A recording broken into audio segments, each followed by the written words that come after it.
SSC ने notice जारी किया है और सीएचएसएल के एग्ज़ाम हमारे अक्टूबर लास्ट में होने वाले हैं। सो आज मैं आप लोगों के साथ अपनी लास्ट 25 डे की स्ट्रैटेजी शेयर करना चाहती हूँ। So here it is. First of all जो मेरी जनरल अप्रोच रहेगी सारी सब्जेक्ट्स को लेकर ये है कि मॉक टेस्ट और उसका analysis 1 full length mock attempt करना है डेली और उसका एनालिसिस करना है, रिवीजन करना है जो भी वीक एरियाज़ होंगे। ठीक है, ये एक ओवरऑल अप्रोच है।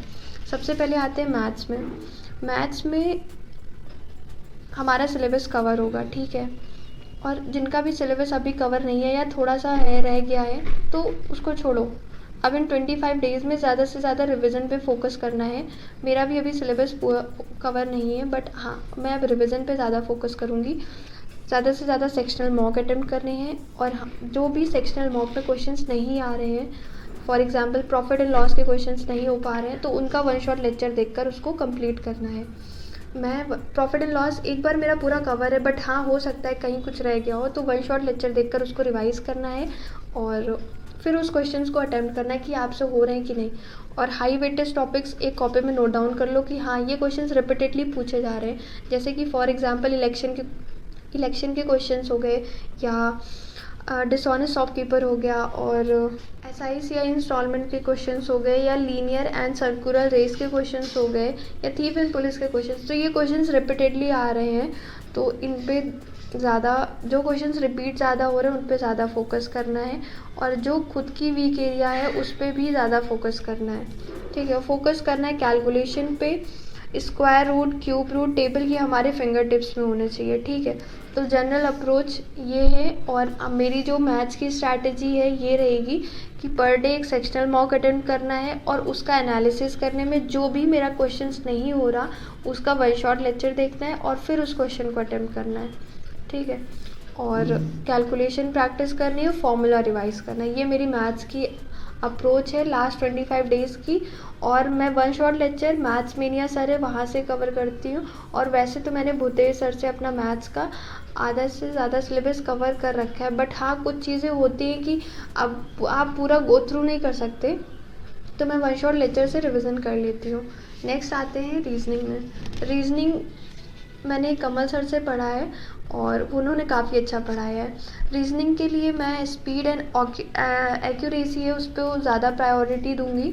ठीक है, इसमें सबसे ज़्यादा सेक्शनल मॉक अटेम्प्ट करने हैं डेली, और ज़्यादा से ज़्यादा सेक्शनल मॉक अटेम्प्ट करेंगे तो हमारी स्पीड अच्छी होगी और प्रैक्टिस भी होगी। मिक्स सारे चैप्टर्स के क्वेश्चंस एक बार में गो थ्रू होंगे, और जो जहाँ भी मिस्टेक्स हो रही है, जैसे कि मैंने लास्ट अपने स्टडी ब्लॉग में ही बताया था कि मैंने रीजनिंग का मॉक दिया और उसमें मेरे कैलेंडर के क्वेश्चंस नहीं हुए थे, तो मैंने उसका वन शॉट लेक्चर देखा था जिसको मैथ्स मेनिया सर ने अपने यूट्यूब चैनल में बताया। बहुत ही अच्छे से उन्होंने एक्सप्लेन किया था, और मुझसे अब कैलेंडर के सारे क्वेश्चन हो रहे हैं, ऐसा एक भी क्वेश्चन नहीं है कि मैं छोड़ रही हूँ। सो ये मेरी रीजनिंग की स्ट्रैटेजी है कि सेक्शनल मॉक अटेम्प्ट करना है। और वैसे तो रीजनिंग सबका ही अच्छा होता है, बट हाँ कुछ टॉपिक्स होते हैं जो नहीं क्लियर हो रहे हैं, तो आप कमल सर या मैथ्स मेनिया सर हैं उनको एक बार गो थ्रू कर सकते हैं। इंग्लिश के लिए जो है वोकैबलरी और grammar rules, vocabulary daily 100 vocab revise करनी है, और ग्रामर रूल्स के लिए मैं खुद अमन सर की जो यूट्यूब में प्लेलिस्ट है 100 रूल्स की, उससे रिवाइज कर रही हूँ। आप भी एक बार उसको देख सकते हो। और ज़्यादा से ज़्यादा क्वेश्चंस अटेम्प्ट करने हैं, मतलब कि प्रैक्टिस करनी। जैसे कि मैंने आज प्रीपोजिशन और सब्जेक्ट वर्ब एग्रीमेंट के क्वेश्चन रूल्स पढ़ लिए, तो मैं उनकी चैप्टर वाइज क्वेश्चंस प्रैक्टिस कर लूँगी, और मिक्स प्रैक्टिस भी करनी है आपको। ठीक है, और रीडिंग करना है। मैं डेली एडिटोरियल पढ़ती हूँ एक, और आपको भी ये चीज़ अपने ऊपर लागू करनी है कि रीडिंग करना है, एक एडिटोरियल करना है। उससे आपका क्या होगा कि पैसेज करने में ईजिली आपको आसानी होगी।